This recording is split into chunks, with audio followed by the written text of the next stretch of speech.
কলেজটা নিয়ে এমন একটা সমস্যা চলছিল যে ভেবেই পাচ্ছিলাম না আমরা কি করব। তারপরে তো কালীঘাট মায়ের কাছে আমরা মানত করি যে মা আমাদের কলেজটা যেন তাড়াতাড়ি ঠিক হয়ে যায়। তো মায়ের আশীর্বাদে আমাদের কলেজটা তাড়াতাড়ি ঠিকও হয়ে যায়।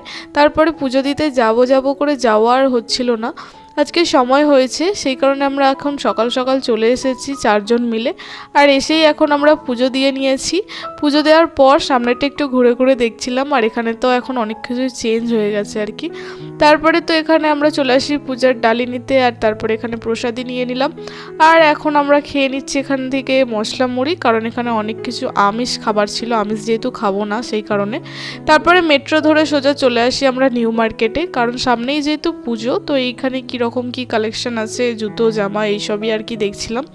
তো এখান থেকে কিছু শপিং টপিং করে সোজা চলে আসি বাড়ি। তো আজকের ভিডিওটা এই পর্যন্ত, দেখা হচ্ছে পরে ভিডিওতে। টাটা।